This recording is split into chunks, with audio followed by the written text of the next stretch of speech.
The air inside the bustling Chicago restaurant was thick with the scent of garlic, charred steaks, and simmering sauces. It was a Friday night, tables filled with families, businessmen, and tourists, all absorbed in their meals. But within minutes, the entire dining room fell into a stunned silence when a heated voice cut through the chatter. "Sir, I need you to leave here right now," the manager barked, his face flushed with fury. The man on the receiving end was none other than Senator John Kennedy. Dressed in a modest gray suit, Kennedy hadn't come with an entourage or bodyguards, just himself, looking to grab a quiet dinner after a long day of meetings. But instead of being served, he was now standing, bewildered, as the furious manager loomed over him. Gasps echoed around the room. People whispered, some even pulled out their phones. To many, it was unimaginable, a U.S. senator being kicked out of a restaurant like an unruly customer. Kennedy didn't raise his voice, he didn't throw his weight around or demand respect. Instead,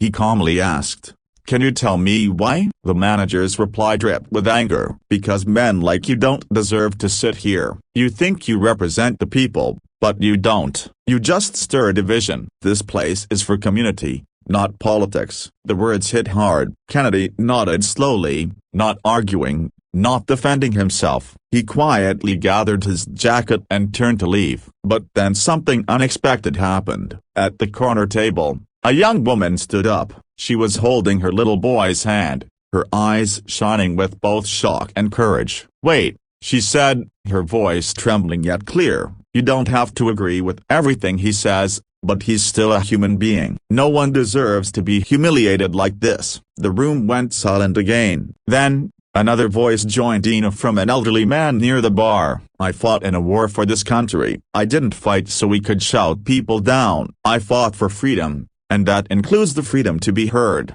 More and more patrons began speaking up. Some disagreed with Kennedy's politics, others supported him, but nearly all agreed the treatment he just received was wrong. What started as a confrontation turned into something bigger, a conversation about respect, tolerance, and listening. Kennedy stood near the door, his hand on the knob, watching the scene unfold. For the first time in years, the restaurant wasn't just a place to eat up. It had become a town hall, a stage where ordinary citizens voiced frustrations, fears, and hopes.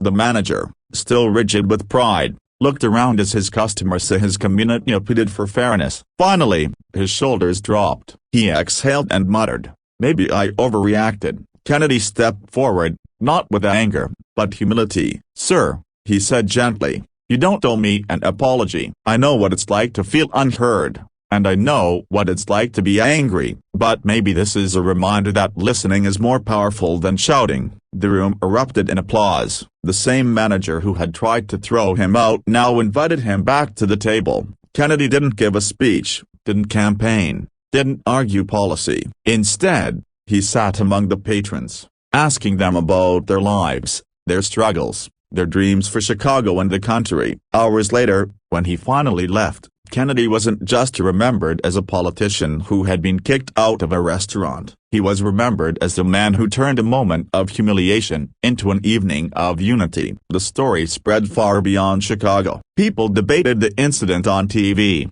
online, and at kitchen tables across the nation. But what stuck with everyone wasn't the confrontation, it was the message. Even in anger, even in division, we still have the power to listen, to respect, and to come together. And for Kennedy, it became a reminder of what leadership truly meant, and not wielding authority, but turning respect by showing humility. Because sometimes, the most powerful moments are born not in grand speeches or political victories, but in a quiet restaurant, when ordinary people choose compassion over contempt.